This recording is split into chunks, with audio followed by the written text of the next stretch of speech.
Vamos a mais um assunto muito importante sobre a comunicação com os filhos. O tema de hoje é liberando as crianças do desempenho de papéis. As crianças tendem a assumir o papel que lhes atribuem. Por exemplo, você vive falando que seu filho é preguiçoso, ou que ele é desastrado, ou que ele é irresponsável, ele vai acabar assumindo esse papel. A opinião que você tem sobre o seu filho afeta o conceito que ele tem de si mesmo, afeta os sentimentos dele e o comportamento. E essas opiniões nós pais comunicamos com muita rapidez, com muita facilidade. Umas poucas palavras, um olhar, o tom de voz já servem para dizer às crianças a opinião que vocês têm dela, que nós temos dela. Se nós a vemos como uma peste, como uma criança boba ou como uma criança querida, capaz. Muitas vezes o que o nosso filho é, como ele se comporta, foi diretamente influenciado por nós. Por causa de um comportamento novo, nós formamos uma opinião sobre eles e passamos para eles essa informação de como os vemos. E assim eles se enxergam nesse papel e começam a agir como tal. O que fazer então? Se a criança já foi colocada num papel, ela vai continuar desempenhando esse papel o resto da vida? Bom, existem algumas habilidades que podem nos ajudar a liberar a criança desse papel no qual ela foi colocada. Primeira habilidade: busque oportunidades de mostrar ao seu filho uma nova imagem de si mesmo. Por exemplo, seu filho reclama muito, você já tem essa opinião de que ele é um reclamão, e aí você acaba passando essa informação o tempo todo para ele, porque isso te incomoda, as atitudes te incomodam. Então, num belo dia, ele tem uma atitude de não reclamar. Você levou um lanche para ele e ao invés de reclamar, ele simplesmente disse que queria outra coisa. Você pode falar para ele: olha, gostei do que você falou, você expressou sua opinião sem reclamar. Então, a gente tem que ficar muito atento para nos mínimos detalhes, sempre que ele tiver uma atitude, porque existe, é que a gente está tão acostumado a atitudes da reclamação, da bagunça, da irresponsabilidade, que a gente acaba focando muito nesses problemas de comportamento e acaba não enxergando a parte boa, né? Então, sempre que ele tiver um comportamento que vai totalmente contra o que ele geralmente faz, você mostra isso para ele, não deixa passar despercebido, ok? Segunda habilidade: coloque seu filho em uma situação em que ele possa ver a si mesmo de uma maneira diferente. Por exemplo, seu filho tem muitas atitudes egoístas, então você procure situações em que você deixe sobre ele a responsabilidade de dividir as coisas, de compartilhar as coisas. Por exemplo, uma tarde com os amigos, você deu os salgadinhos na mão dele: filho, por favor, reparta com todos, de maneira que todo mundo fique satisfeito. O seu filho que tem muitas atitudes de responsabilidade, que é um pouquinho maior, você pode, ao sair de casa para trabalhar, deixar alguma coisa, alguma tarefa sobre a responsabilidade dele. Terceira habilidade: deixe o seu filho escutar sem querer algo positivo sobre ele.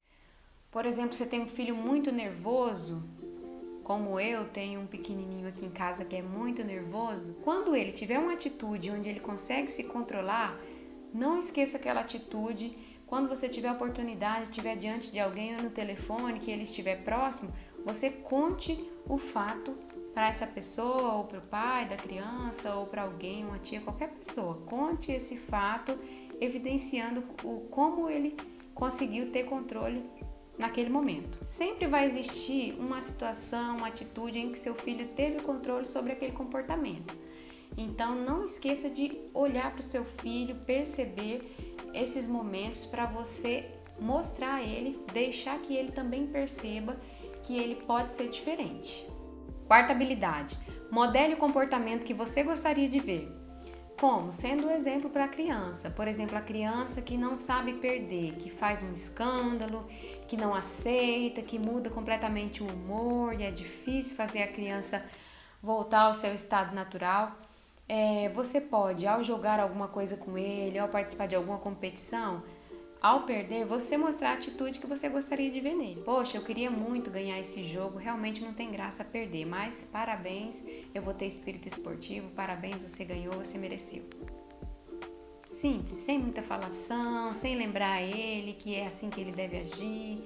Apenas haja como ele deveria, para ele ver um exemplo de como ele poderia agir naquela situação. Quinta habilidade, seja um arquivo vivo dos melhores momentos do seu filho. Então você pode estar sempre trazendo a ele histórias, situações passadas para mostrar a ele que ele é capaz que ele é diferente daquilo que está sendo que ele está vivenciando ali naquele momento. Às vezes algum coleguinha chamou ele de bobo, de lento, ou então alguma outra pessoa chamou atenção, e aí você busque aí nos seus arquivos, né, algumas histórias que possam mostrar o contrário daquilo que ele está, daquela situação que ele está vivendo no momento. Então tenha sempre histórias para trazer a ele. As crianças amam ouvir histórias de si mesmas, né? Então, seja um arquivo vivo para o seu filho. Sexta e última habilidade. Quando o seu filho se comportar de acordo com os velhos padrões, exponha os seus sentimentos e as suas expectativas. Por exemplo, você tem um filho, uma filha que é resmungona, que é mandona, e aí ela chega para você: mãe, você tem que me levar na casa da fulana. Então, mostre a ela como você se sente. Olha, filho, isso me incomoda, você pode dizer de outra forma? Ou então lá o seu filho que não sabe perdeu um jogo, tá se comportando de uma maneira bastante inadequada, você pode dizer: olha, eu não gosto disso, apesar do seu desapontamento, eu espero que você tenha espírito esportivo. Pronto, não precisa ficar falando, não precisa, né, daqueles milhões de discursos e conselhos e lições de moral, ok? Olha, é uma tarefa muito difícil ajudar um filho a se ver de forma diferente. Exige muita determinação, é como uma campanha. Se não formos persistentes, acabaremos por reforçar esses papéis. E é um processo que leva um tempo. Haverá dias em que dará certo, você verá os resultados que espera. Aí em seguida dias decepcionantes que nos deixarão frustrados, provavelmente nos fará voltar aos velhos padrões, que geralmente são os gritos, né, e debates com os filhos. Então fiquemos firmes, nenhuma mudança é fácil. Mas tudo que a gente já conversou nesses vídeos anteriores vai fazer com que nós tenhamos uma relação muito melhor com os nossos filhos, com que nós vejamos nossos filhos sendo pessoas muito mais preparadas para as situações que virão, né, com o tempo, com o crescimento deles, nas relações fora de casa, ok? Pessoal, estamos encerrando essa série, para mim foi muito bom.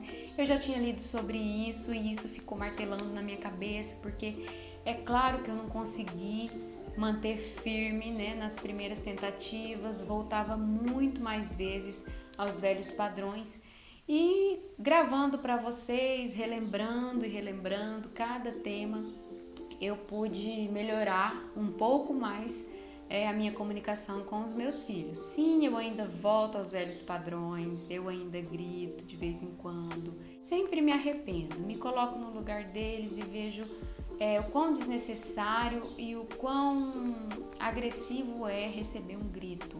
A gente precisa se esforçar. Vamos ser mais empáticos, vamos aprender a linguagem da empatia com os nossos filhos. A gente não age assim com as pessoas de fora, então não vamos agir assim com os nossos filhos também. Falo isso primeiro para mim, olhando no espelho. E convido vocês também a pensar e a agir assim, a tentar agir assim. Não desanimem quando voltar aos velhos padrões, mas olhe para frente, anote algumas coisas que foi importante para você e vamos tentar aí mudar o nosso jeito de comunicar com os nossos filhos para que a nossa relação seja mais leve e construtiva. Até mais!